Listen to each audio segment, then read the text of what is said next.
Good day guys, and welcome back ulit sa ating channel. For today's video is Kawasaki Bajaj CT100. Ay bibigyan ko ng ideya kung paano magpalit ng oil seal sa inyong front shock absorber, no? Na step by step. So nakita nyo guys, ang kanyang shock pala ay lumuluwa na ng oil sa kanyang outer tube. Kita naman kung gaano nakadumi ang kanyang outer tube guys. Yun, nagkukulay itim na ang kanyang tubo. So ngayon matagal na itong problema ni Bossing guys, no? At ngayon lang ito napa-schedule niya. Siyempre, para mapabilis ating trabaho guys, ay baklasin na natin ang kanyang tubo, dalawang tubo. Kaya magic na natin. So ito na guys, natanggal natin ang kanyang dalawang tubo, na magic na natin. Napulatan natin sa kanyang center post at saka butterfly. Siyempre, ang una natin gawin guys, ay tanggalin muna natin ang kanyang takip. So sa mga naghahanap no, kung paano magpalit ng oil seal na step by step. So itong video ito guys, ay malaking tulong sa inyo. So yan po ay papalit nating outer tube. Kasi po ang outer tube ni Bossing ay may gas-gas na. Dalawang tubo po ang may gas-gas. So need na talaga siyang palitan. Useless kapag nalik pa natin ang kanyang shock at nagpapalit tayo ng bagong oil seal pero ang kanyang tube ay may gas-gas na. So siyempre kailangan natin siya palitan ng bagong tubo. So siyempre ang pinakauna natin gawin kapag mga ganito no, is tanggalin natin ang kanyang takip sa ibabaw ng kanyang inner tube. Gamit ang 27 na combination wrench. Yon. So, siyempre, pag matanggal natin ang katakip, ay tanggalin natin ang kanyang spring. Okay. So, dito na natin makita kung anong itsura ng kanyang oil, guys, no? Since ito ay matagal nang pumuputok at nagluluwa na ng oil sa kanyang outer tube, naging resulta na naging madumi na ang kanyang tubo tingnan. So, yun, no? So, yun nga, guys, oh. Ang kulay ng kanyang oil ay kulay gray or gatas. So, Lods, Idol Pops, bakit nagkaroon ng kulay ang kanyang oil? Siyempre guys, napaka-basic lang na explanation dyan. Yung oil at tubig ay naghahalo, no? Kaya ang resulta naging kulay gatas yan. So, ang tubig pala ay pumapasok sa pamagitan ng kanyang gas-gas, no? Kasi kapag may gas-gas ating tubo, guys, parang nagkaroon ng halo na part sa ating tube. So, every time na mabasa siya ng tubig, doon unti-unting dumadaan ng tubig papunta sa ilalim ng ating tubo. At naging resulta na naging kulay gatas ang ating oil sa loob ng ating front shock absorber. Ganun lang po, no? So, isa sa result, naging dahilan din kung bakit nasisira ang ating tube. Dahil kapag ito ay natatamaan ng mga putik or mga buhangin at dumidikit sa ating tube, yun ang dahilan kung bakit nasisira ang ating inner tube. So, usually, kapag wala kayong ginawa, guys, is dapat tanggalin nyo ang dust seal, no? Sa loob kasi ng dust seal, doon malagi ang mga buhangin, mga putik, na naging dahilan kung bakit unti-unting nagagasgas ang ating inner tube. So, yun po ang advice ko sa inyo guys, para hindi masisira agad ang inyong inner tube. Tanggalan natin ang kanyang mga spring. Next step gawin natin is ihiwalay natin ang kanyang outer tube at saka inner tube. May bolt yan na alin sa ilalim niya guys, no? Na 8mm. Yun. Siyempre, ang gamitin nating tools na alin ay 6mm guys. Kailangan mo natin siyang punchery, no? Para hindi tayo mahirapan matanggal yung bolt sa ilalim ng kanyang outer tube. Para may karoon siyang impact, no? Yung mga sikretong malapit natin, guys.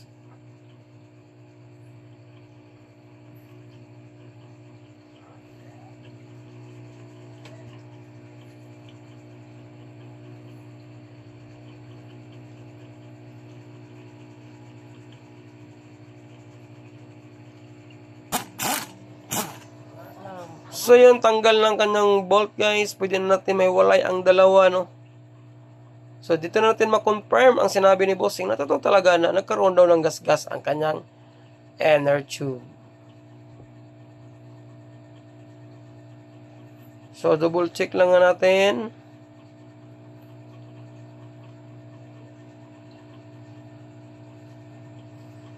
So yun, no? Klarong-klaro guys. Naging kulay ba? Kulay itim na o nangalawang na ang kanyang sira sa kanyang tube, no? Nawala na yung parang chrome niya. Dahilan kung bakit nakapasok yung mga dumi tulad ng buhangin, alikabok at iba pa, no, na nakasira sa ating inner tube. Next step is tanggalin na naman natin yung kabilang allen bolt sa kanyang shock. Simple rin na paraan kung paano ito tinanggalin yung kabila. Yun din ang paraan natin kung paano tanggalin yung ito pangalawa.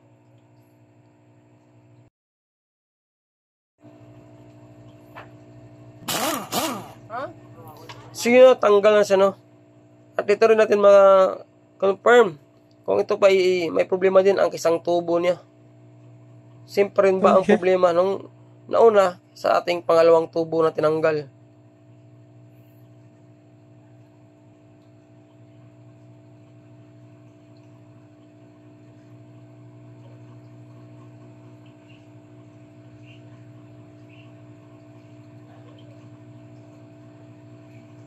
So yun, no? Confirm na sira din ang isang tubo ng kanyang crankshaft absorber, guys. May gas-gas na yun, no? Yan, hindi na natin siya pwedeng ibalik talaga. Sa kabila rin, mayroon din siya. So tama talagang hinahin ni bossing, guys, na may problema talaga ang kanyang inner tube. Kaya nakadesisyon siyang bumili ng bagong inner tube. So since natanggal natin dalawang tubo, ang next step gawin natin, guys, ay linisin natin lahat ng mga pisa na dapat natin linisin sa kanyang shock.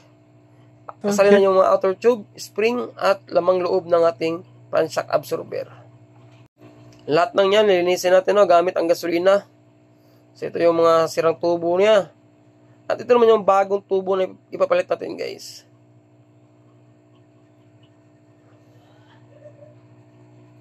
So, yan yung bagong tubo natin. At ito naman yung bagong oil seal natin. Ito ay replacement lang, guys, no? Kasi hirap na makahanap ng original na oil seal sa bayan, sabi ni owner. Prox lang yan kasi maganda ng klaseng oil seal yan. At dalawang pork oil natin. Yon. Ayos. So, ito na yung time na nilinisin natin lahat ng mga lamang loob ng kanyang front shock. Siyempre, kung ikaw ay bago pa lang sa channel, no? Kung sa tingin mong video itong ginawa ko, guys, ay malaking tulong sa resolba sa problema na yung motor. At siyempre, malaking tulong din kung paano mag step by step, pag-assemble, pag-backclass, at pagbuo ng front shock, no, ng inyong Bajaj Kawasaki 100. Ay siyempre, huwag kalimutan sanang mag-like at subscribe. At huwag kalimutan pinutin ang bell icon, no, para update ka sa aking mga videos na in-upload. Maraming salamat. So, linisin natin yan, guys.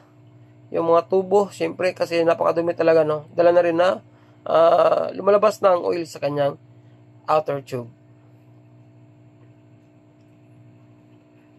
Gasolina lang po ang ating gamit kasi mas madali po siyang malinisin gamit ang gasolina. Shoutout na rin, no, sa lahat na nagpa-shoutout dyan sa baba, sa mga solid supporters natin at laging nag-comment sa ating comment section. Yon.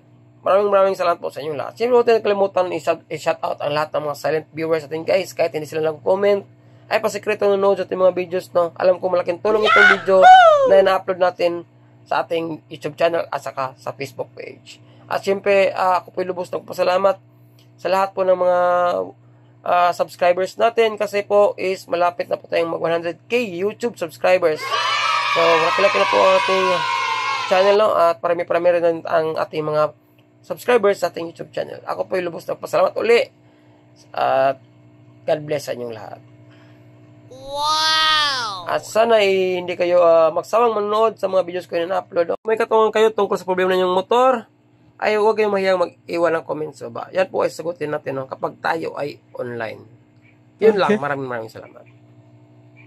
So ito na, guys, no. Tapos natin linisin, no. Ang kulang na lang is tanggalin natin ang kanyang oil seals. Kasi ito yung pinaka-importante, guys, no. Nagpapalit na tayo ng oil seal. So tanggalin mo natin ang kanyang dust seal, guys.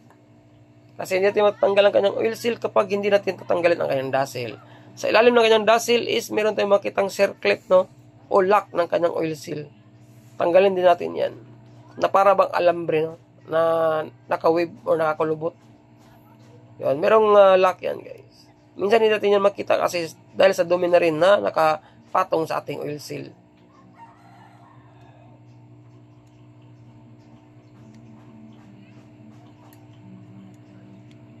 Minsan kasi kapag matagal natin pinalitan ng oil seal ang ating front shock, guys, yung lock natin ay nasisira, no? Unti-unting kinakain ng kalawang. Yun, buti na lang kambusing is skip natin yung lock niya. At isa din sa nagpapahirap kapag matagal nating pinalitan ng oil seal ang ating shock, guys, ay mahirapan tayong tanggalin ang kanyang oil seal kasi tumitigang yan habang katagalan, no? So, meron pa rin tayong discard, no, kapag maka-encounter tayo ng matigas na oil seal. Kung sa sitwasyon ni bossing is medyo hindi tayo nahirapan, guys, tanggalin. Kasi nung isang sikwat natin is natanggal natin agad siya. Yon, yung pangalawang circlip niya. So ito na yun, guys, natanggalin natin ang kanyang oil seal. Yun, bonus na lang is yung dalawang tube natin is medyo hindi tayo nahirapan matanggal yung oil seal. May panahon kasi guys no, kapag magka-encounter tayo ng mga tube na medyo may katigasan yung oil seal kasi nga is dala na rin sa katagalan at matagal pinalitan ng owner, no. Tumitigang yan sa loob ng ating siya. Kaya lang is hindi ko napakita sa inyo kung paano yung diskarte, kung paano tanggalin yung oil seal na matigas kasi bininas tayo at natanggal natin yung oil seal na hindi tayo nahirapan ng kaunti. Kunting sikwat-sikwat lang at tamang pwersa.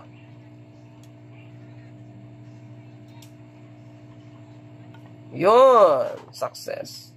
So, syempre guys, ang ating dalawang tube guys ay lilinisin natin yung bunganga ng kanyang outer tube. Kasi yun ang part na hindi natin nalinis. Pati na rin yung kalooban ng ating outer tube.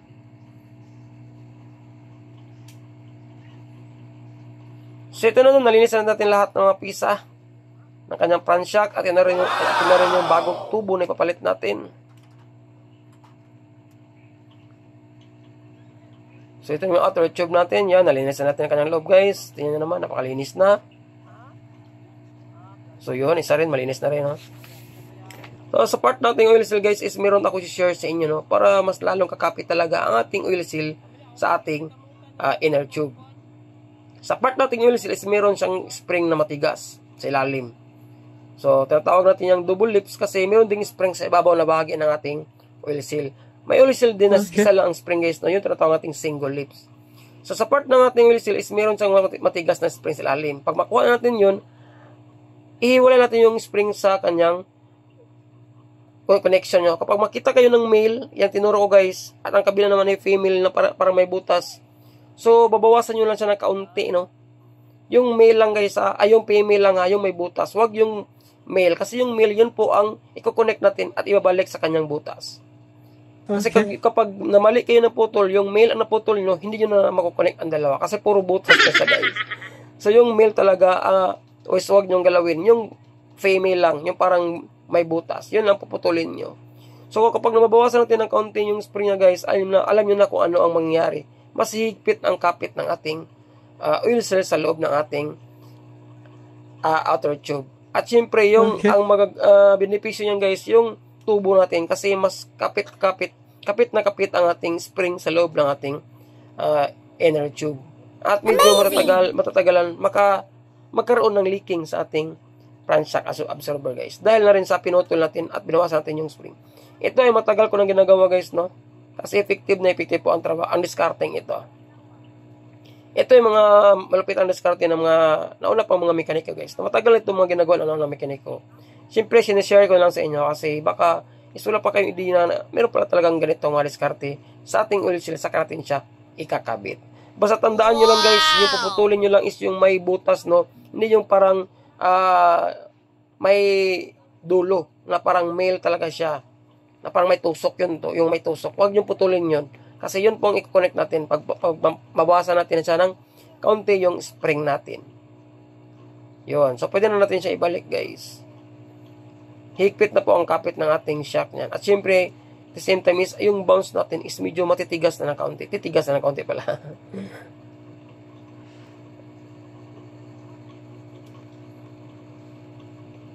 Same lang na paraan, guys, no? Kung anong discard sa kabila, na oil seal, yan din. Sa taas ng ating oil seal guys, meron siyang maliit na spring, no? So, wag na natin yung bawasan. Pero usually, iba is binawasan pa rin, guys, no? Pwede rin bawasan sa ibabaw, guys. At pwede rin sa ibaba. Both po. Pwede siya, pwede. Kung sakaling may magtatanong, no? Yun. So, maglalagay natin ng oil seal, guys. At syempre, ang paglagay ng oil seal ay gagamit tayo ng tamang pangpatong lang, no? So, yung sapat lang ang diameter nating oil seal, guys. Yung makukuha talaga ang buong oil seal para pag pukpok natin is lapat na lapat talaga siya at hindi masasira ang guma ng ating oil seal. So yun. Yan ang ginamit ko na socket guys ay 30, no? Kasi yung 30 is lang sapat lang ang diametro ng ating oil seal. Yun.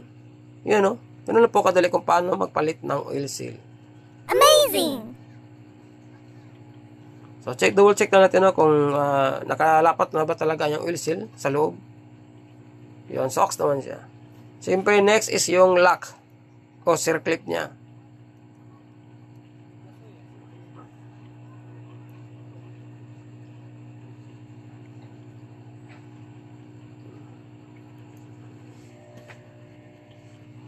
Yun. Ganun lang po. Kadali po magpalit ng oil seal natin mga front shock absorber. Kahit itong diskarte nito guys ay applicable sa lahat ng mga front shock absorber guys. Pareha lang po ang diskarte, no. Walang pinagkaiba yan. Kahit anong brand ng motor, mapa-short at saka mapa-long yung shock, same paraan pa rin guys kung paano magpalit ng oil seal. So ito lang yung model natin is Kawasaki, no. So kung tutusin lahat po ng oil seal sa ating motor, same lang po ang paraan tulad ng ginawa ko sa video ito guys.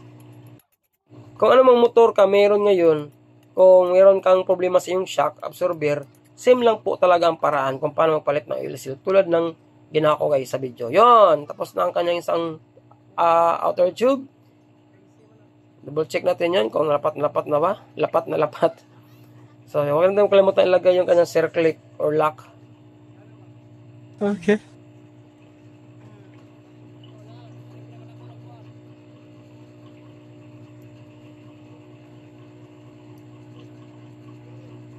Yun, no? So, tapos na natin siyang mapalitan ng oil seal. Next step is i-assemble na natin siya, guys. Unahin natin ang kanyang tubo. Tapos, yung may maliit na spring na axle sa gitna. Yan, may spring yan, guys. Yun. Tapos, yung spring niya. Yung spring is pwede magkabaliktad, no? Kasi magkapareha lang po ang kanilang distansya. Yan, Okay. tapos yung lock. So, babalik natin yung unang lock na guys, no? Kasi medyo may kataasan yung unang lock niya kumpara sa bagong lock na. Yung bagong lock niya is medyo maikli. Tapos, takpan na natin siya. Ganun na po ang paraan ko guys, no? Depende na rin sa inyo kung paano nyo ibalik, i-assemble ang ating shock. So, ito yung nakasanayan ko na paraan, no? Pagkatapos nito is isusuksok natin ang kanyang outer tube guys. Sa ating inner tube is meron yung sapatos sa dulo, sapatos. May nakapatong yan, wala tayong kalimutan. So sa kabila naman tayo na mag-assemble. Same na parang pa rin guys.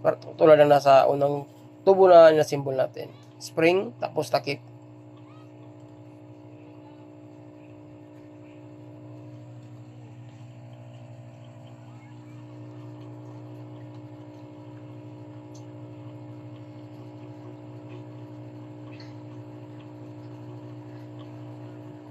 Yun, na-assemble natin ang dalawa. Siyempre, huwag natin kalimutan yung nakapatong dyan, na parang sapatos. Napakaganda talaga ng bago, guys. Ito po ay replacement hindi original po ang ating inner tube na binili ni Busing. Okay. Yun, nakaligtaan natin yung sapatos. Tulad lang sinabi ko yun. Yan, makalimutan talaga tayo, guys. Tapos yung Allen bolt na itim-im na may tiplon. Yun. Para nito tatagas, guys.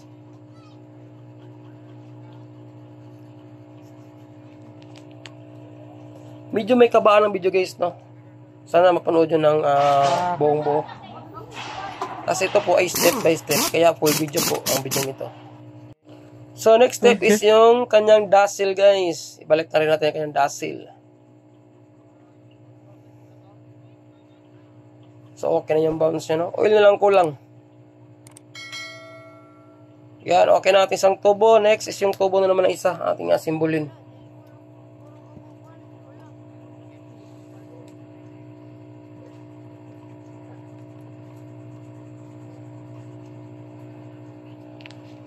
So, kapag kayo ay napupukpok ng dazzle, guys, no, huwag kayong magpupukpok ng mga metal, no? Kasi matatamaan ang ating inner tube. Baka masira yung chrome. Basta maghanap lang kayo ng rubber na pamukpok ng dazzle. Tips ko sa inyo guys, no? Kasi marami nang naka-encounter na mga shock na may mga tama talaga o mga parang natatamaan ng metal sa kanyang malapit sa kanyang dazzle. Baka ang ginamit ng iba is mga may mga metal, guys, no? Kaya tips ko, rubber talaga ang gamitin nyo. Kahit anong klaseng plastic na matigas. So yun, nasimbolan natin yung isa.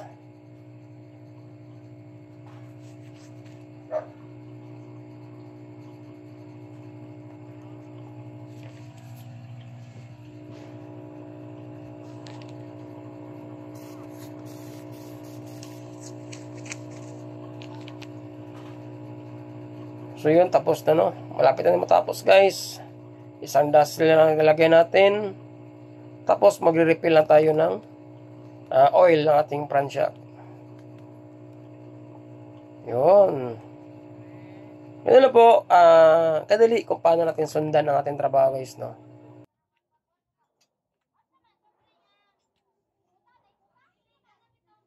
Sige, soy. Bounce, soy. Pakita ang doka siya, para ubos-ubos ka na. Yan. Pinang bounce, oil na lang kulang. So, next step is tanggalin natin yung takip. Kasi magre-refill na po tayo ng oil. Oil naman kung gaano kadami nilagyan natin sa ating inner tube ay 200 ml po. Yan. Bawat tubo ng ating pransyak is naglalaman po siya ng 200 ml. Yun po ang laman ng ating tubo ng ating Kawasaki Bajaj CT100. Naman sa oil is, una natin ilagay ang kanyang 150 ml, no? Itira mo natin ang kanyang 50 ml, guys. Kasi ang purpose niyan is, ipapump muna natin ang kanyang oil hanggang ito ay maka-absorb sa kanyang outer tube. So, kapag mapila natin na okay na yung bounce at nakapasok na ang kalahati ng ating oil na nilagay sa kanyang outer tube, is saka natin ibubuhos ang lahat ng natirang 50 ml sa kanyang inner tube. Ngayon po ang discarding o lapitan natin guys, no? Huwag muna natin ibuhos lahat ng 200 ml kasi mangyari is every time na pinapump natin yan is matagal siya maka-absorb sa ilalim ng outer tube. Kasi meron pong butas yung parang axle na nilagyan natin kanina, which is nakakonect sa ating outer tube at saka sa inner tube. Doon pa sa butas yun, doon ibadaan ang ating mga oil na galing sa ating inner tube na nilagay.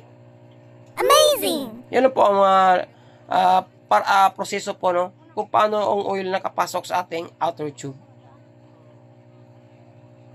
Pump lang natin ng unti-unti. So, yun. Ibusan natin yung natirang 50 ml. Sa Kawasaki Bajaj CT100 guys, no, is 200 ml talaga bawat tubo. Kahit hindi nyo na kayo magtanong kung gaano ka taas o kababa ang level ng oil ng ating pransyak guys, no. Basta 200 ml lang po ang ilagay nyo sa isang tubo ng ating pransyak. Yun lang po. Para na kayo malilito. So, pagkatapos natin malagyan ng oil, is takpan na natin guys. Same na procedure pa rin, no, kung paano natin trabaho yung isang tubo. Yun din ang paraan kung paano natin trabahoin ang isang tubo. Para balancing guys, no, ang paglagay natin sa oil at ang pagpump natin sa kanyang shock. So, try mo natin i-bounce. Yun, no. So, siyempre guys, medyo may katigasan yun, no, dahil lang nga sa oil seal. Bago yung oil seal, at the same time, naputulan natin siya ng spring. Ang purpose doon is, habang tumatagal guys, is unti-unting lumalambot ang ating shock. Mas may guys, simula pa lang natin pagpalit ng oil seal, is medyo may katigasan siya guys. Yun po talaga ang unang maramdaman nyo kapag bagong palit na oil seal ang ating shock. Depende na rin yan sa mga shop na napagdaanan nyo, no, kung bibigyan ka ng ideya o hindi, na medyo may katigasan talaga ang ating shock kapag bagong palit na oil seal at bagong oil. Sino paraan pa rin, kung paano natin i-refill yung isa. Yun yung paraan natin sa pangalawa. Huwag natin ibuhos ang lahat ng oil. 150 lang muna natin unang ipapasok. Then tapos pump ng pump. Ilang beses na pump. Medyo may katigasan yung pag-pump guys. Kasi nga is, yung spring natin is medyo mahigpit na. Kapit na kapit talaga sa ating tubo. So, yung natitira naman saka natin ibuhos lahat. So, yun lang guys, no? At least dagdag ideya na naman sa inyo kung plano kayo magpalit ng oil seal sa inyong shop. Kahit anong brand ng motor guys, pareha lang po ang talaga ang diskarte kung paano magpalit ng oil seal sa ating mga front shock absorber. Okay. Kawasaki, Honda, Suzuki, Yamaha, at kahit mga China motor guys, pareha lang po procedure na ito. Amazing! So, try natin pump ang dalawa guys, kung okay na ba yung performance, no, na ating tinrabaho.